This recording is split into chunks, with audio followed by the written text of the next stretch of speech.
What can you say about a man of 100 years, who, while the waking sun is still cold blue red in the sky, comes slowly to the shul?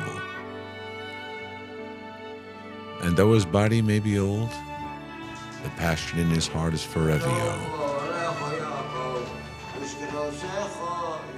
To be where he always wants to be, at home at Adereth. He needs a little help now to see him to his chair, to adjust his tallis under his thin gray hair, and to connect once again to the source of the strength of the Jewish people. And when he begins, in sweet prayer, all eyes stare at this mountain of a man. Another year, another season.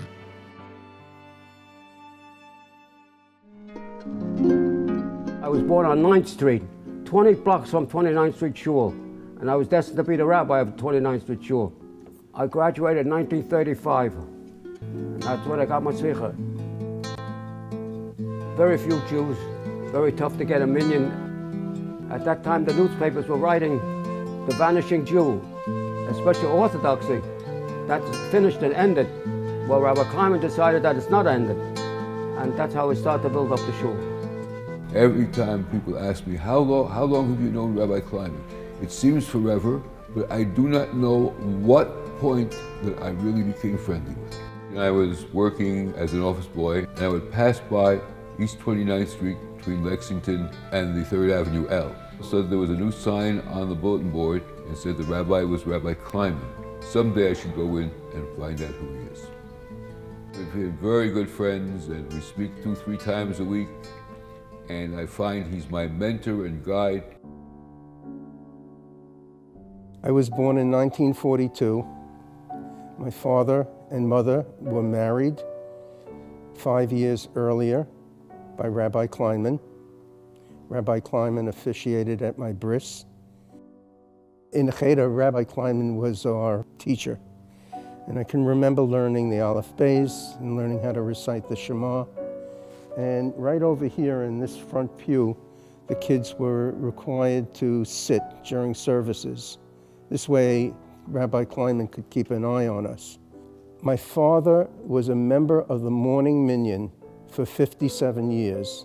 Often, Rabbi Kleiman would be out in the street with his tallis and tefillin on, looking for people to become part of the minyan. I remember as a young child running up and down these aisles and sitting in the front row with the great pride of being the grandson of the rabbi. It makes me remember also the wonderful warmth of Babi Hadassah, who together with Zaidi was completely and totally and utterly dedicated to every member of the shul. I lived in the neighborhood for 38 years. My mother had just passed away, and this was a perfect place for me. I came here quite steadily ever since. I became very friendly with Rabbi Kleiman. The most important thing that I think I do today for the synagogue is I make sure that Rabbi Kleiman gets his food at the Kiddush on Shabbos. Sometimes it's good, sometimes it's not so good. Okay?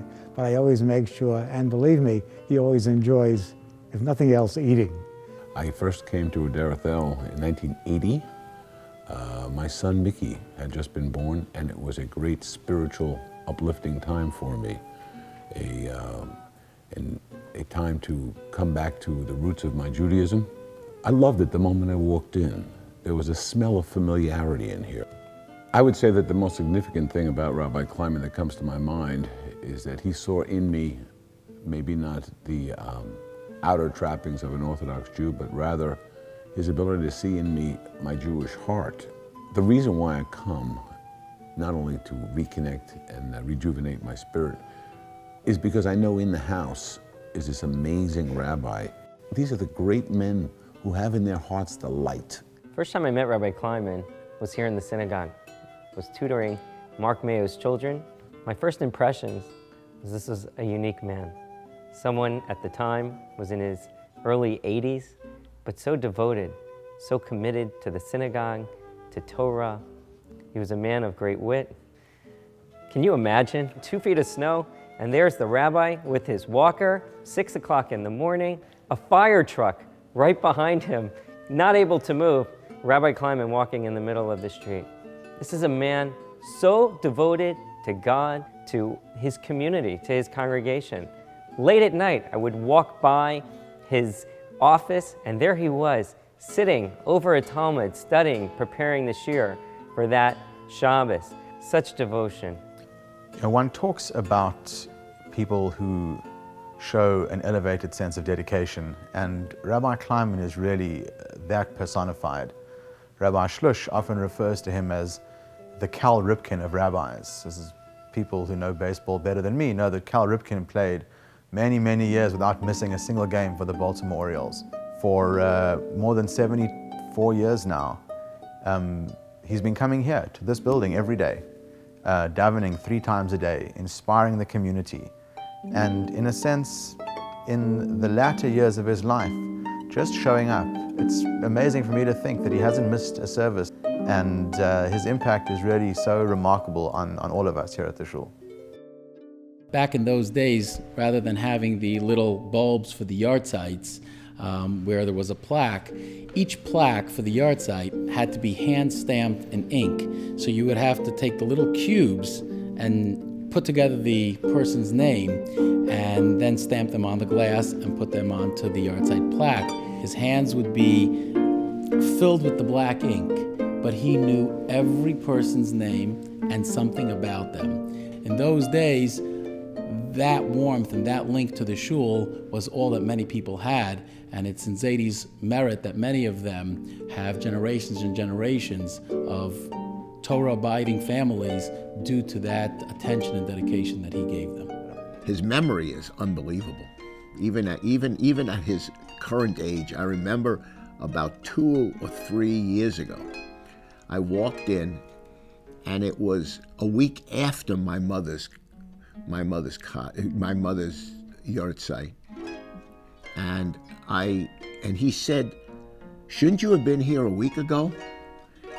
And I said, "Unfortunately, I was out on a business trip, so I'm kind of doing this now." But he actually knew me, and he knew when my mother's anniversary of her death was, and unbelievable.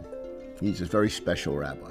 Since I've joined the shul, Rabbi Kleiman has been involved in every facet of my life. When I got married, Rabbi Kleiman was involved. He was at my wedding. We graced him with a blessing under the chuppah. And it was quite a sight in itself, and it was not only inspirational for me, it was inspirational to all the people who were at the wedding. Conversely, when I just lost my father, Rabbi Kleiman made it a fact to come to my father's funeral. He went out of his way, and when they were throwing the dirt in the ground after we were done with all the eulogies, Rabbi Kleiman took the shovel and did as best as he could do to put dirt in the ground. Very inspirational. So he's a walking Kiddush Hashem for me, and I'm sure others feel the same way.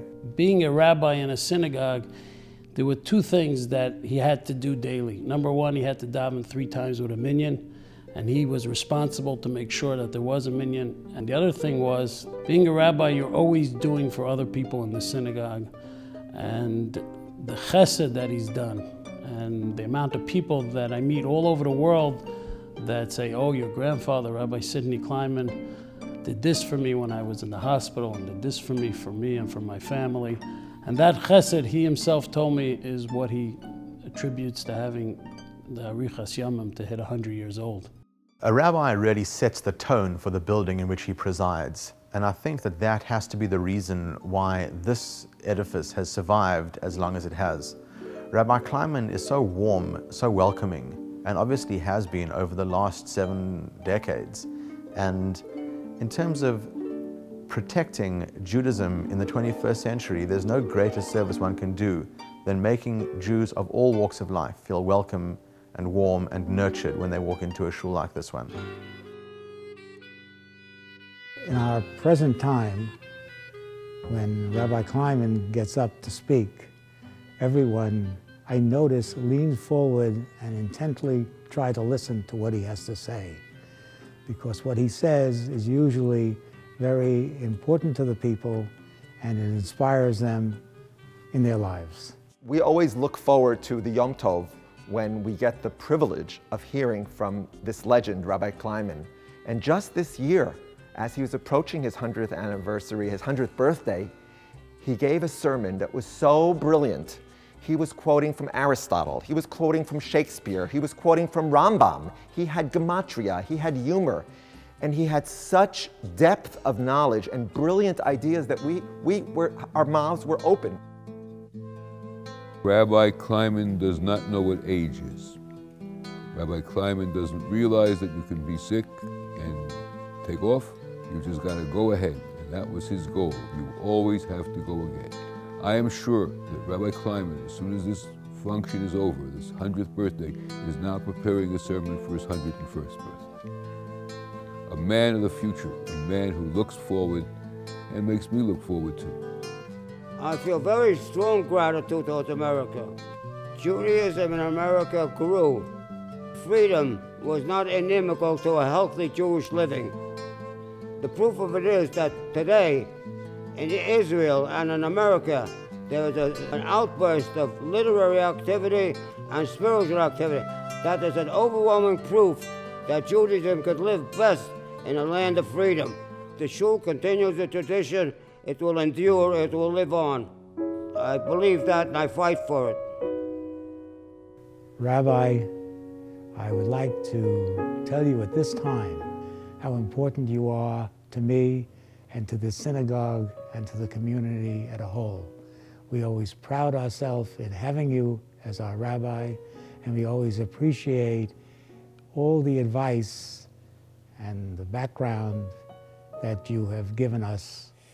Rabbi Kleiman, along with my parents, you were responsible for creating the spark of Yiddishkeit within me. It never left. I'm proud that you were a part of my life, and Admir Vesrim. Rabbi Kleiman, I just have to say thanks to you, because in you, I was able to reconnect to the roots of Judaism. What was only a very, very small part of my childhood, you nourished, you encouraged, and because of that, I was able to share with my family as my children grew. I'm so graced and so blessed to have found you at this stage of my life. You truly are an inspiration for me and so many others here in the shul. It's such an honor to be near you day in and day out. It's such an honor to do whatever I could to assist you. And God bless you, and I love you very much, Rabbi Kleiman. Happy birthday. Rabbi, it's my great honor to be serving as president in the year of your 100th birthday. You and I come from very different generations, and yet the times that we spend together, we have wonderful conversations, and it's such an honor to have this opportunity on behalf of a grateful community to wish you the happiest of birthdays, and that you should have only health and happiness. We used to say, Admir Ve'esrim, you point out that is not too close. So we wish you health for as long as you wish yourself for many years to come. Rabbi Kleiman, for 16 years I've had the opportunity to sit next to you on the bima and to hear you repeat the refrain, praises a man that takes the Torah and places it close to his heart. Rabbi Kleiman, you do this. You live this life. You are the example, the champion of one who observes the mitzvot, studies the Torah. You're a role model for all of us. Rabbi Kleiman, you are my teacher, you are my master, you are my guide. You are the one who makes me go ahead in life. We want to wish you toward the next century because you put so much into this century. Next century will be easier.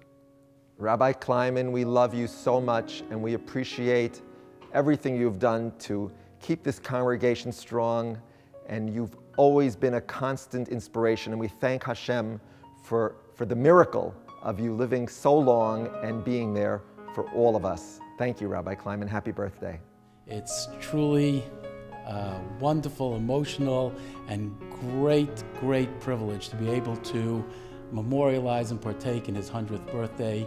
And I want to wish him that he should have gesund, and he should have much continued nachas from all of his children, his grandchildren, his many great-grandchildren already. Mazel tov, And Baruch She'achiyanu v'kihimanu v'higiyanu lazman hazeh. We wish him a tremendous mazel tov. Like he always says, it's just the next stage in life. He's got a lot more things that he wants to do and wants to accomplish. And we'll be here for many, many years more together with my grandfather.